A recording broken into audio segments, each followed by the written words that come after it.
Assalamualaikum warahmatullahi wabarakatuh. Selamat pagi semuanya. Yang terhormat Bapak Dosen Indra Iman Sumantri selaku dosen statika inferensial. Perkenalkan, saya Lovina Putri Ginting dari kelas 03 SKP 015 dan rekan saya Fortunata Fundayun dan Syahda Aisyah Jovana. Di sini saya dan teman-teman saya akan mempresentasikan materi tentang uji asumsi klasik. Definisi uji asumsi klasik.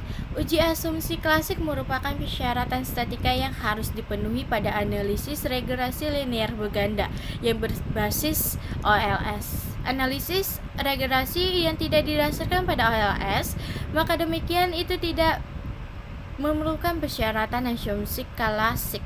Misalnya regresi logistik atau regresi ordinal. Demikian juga tidak semua tes penerimaan klasik perlu dilakukan dalam analisis regresi linear.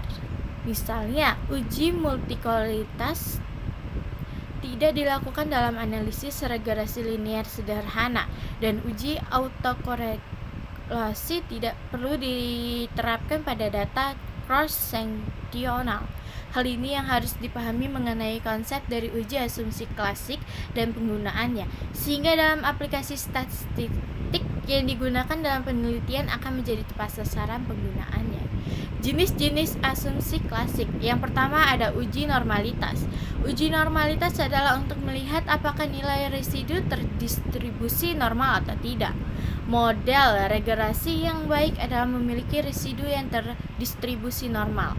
Tes normalitas karena itu tidak dilakukan untuk setiap variabel, tetapi untuk nilai residual seringkali kesalahan terjadi, yaitu bahwa tes normalitas dilakukan untuk setiap variabel.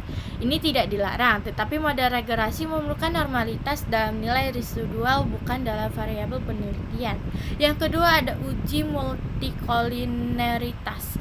Uji multikolineritas dirancang untuk menentukan apakah ada korelasi yang tinggi antara variabel impeden dalam model regresi linear berganda. Jika ada korelasi yang tinggi antara variabel impeden, hubungan antara variabel impeden dan variabel dependen akan terganggu.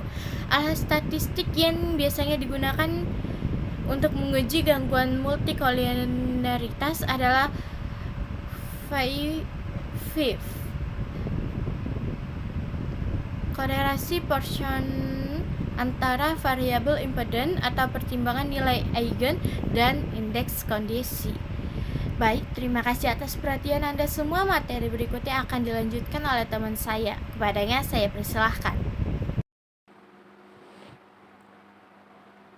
3. Uji heteroskedastisitas. Dalam uji heteroskedastisitas diperiksa apakah ada perbedaan yang tidak sama antara satu residu dengan pengamatan lain. Salah satu model regresi yang memenuhi persyaratan adalah bahwa ada kesamaan dalam varians antara residu dari satu pengamatan dan lainnya yang disebut homoscedasticity. 4. Uji autokorelasi. Uji autokorelasi adalah untuk melihat apakah terjadi korelasi antara suatu periode dengan periode sebelumnya. Secara sederhana, analisis regresi terdiri dari dua: menguji pengaruh variabel independen terhadap variabel dependen sehingga tidak boleh ada korelasi antara pengamatan dan data observasi sebelumnya. 5. Uji linearitas. Uji linearitas dipergunakan untuk melihat apakah model yang dibangun mempunyai hubungan linear atau tidak. Tes ini jarang digunakan dalam beberapa studi karena model biasanya dibangun atas dasar studi teoritis bahwa hubungan antara variabel independen dan variabel dependen adalah linear. Hubungan antar variabel yang secara teoritis tidak hubungan linear tidak dapat dianalisis dengan regresi linear seperti masalah elastisitas. Jika ada hubungan antar dua variabel yang belum diketahui apakah linear atau tidak, uji linearitas tidak dapat digunakan untuk memberikan asesmen bahwa hubungan tersebut bersifat linear atau tidak. Uji linearitas digunakan untuk mengkonfirmasi apakah sifat linear antara dua variabel yang diidentifikasi dalam teori sesuai dengan hasil pengamatan. Selanjutnya, jenis uji asumsi klasik pada regresi linear dengan adanya dua jenis yang berbeda pada regresi linear. Maka, syarat atau asumsi klasik pada regresi linear juga ada dua macam. 1. Uji asumsi klasik pada regresi linear sederhana.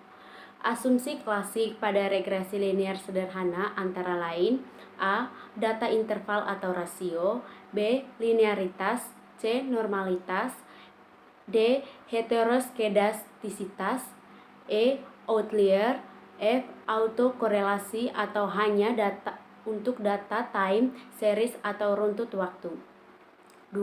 Uji asumsi klasik pada regresi linear berganda. Asumsi klasik pada regresi linear berganda antara lain: A. Data interval atau rasio, B. Linearitas, C. Normalitas, D. Heteroskedastisitas, E. Outlier, F. Multikolinearitas, G. Autokorelasi atau hanya untuk data time atau runtut waktu. Baik, saya akan melanjutkan materi mengenai pentingnya uji asumsi klasik. Melakukan uji asumsi klasik sebelum menguji hipotesis dianggap sebagai sebuah syarat yang harus dilakukan pada penelitian kuantitatif. Apabila hasil uji asumsi klasik ternyata tidak sesuai dengan yang diharapkan, akan timbul berbagai reaksi yang beragam. Merasa panik, melakukan transformasi data, hingga mencoba menggunakan metode uji lain yang dirasa lebih cocok dengan data yang ada. Di samping itu, ada beberapa reaksi yang dianggap kurang tepat dalam menanggapi kejadian ini, yaitu dengan memanipulasi data agar hasil uji asumsi klasik dapat sesuai dengan yang diharapkan. Manipulasi data biasa dilakukan dengan memangkas subjek-subjek yang dianggap sebagai outliers agar nantinya data terdistribusi dengan baik. Kesimpulannya, uji asumsi klasik merupakan persyaratan statistik yang harus dipenuhi pada analisis regresi linear berganda yang berbasis OLS. Jika tidak didasarkan pada OLS, maka tidak memerlukan persyaratan asumsi klasik. Saat melakukan asumsi klasik sebelum menguji hipotesis dianggap sangat penting, karena hasil uji asumsi klasik akan menentukan apakah hipotesis tersebut cocok dengan data yang sudah ada. Jika tidak cocok dengan data yang ada, maka disarankan untuk mencoba kembali metode lainnya sehingga cocok dengan data yang sudah ada tersebut. Demikian beberapa hal yang bisa kami sampaikan pada presentasi hari ini.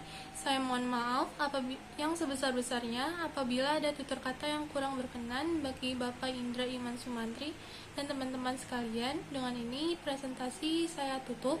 Wassalamualaikum warahmatullahi wabarakatuh.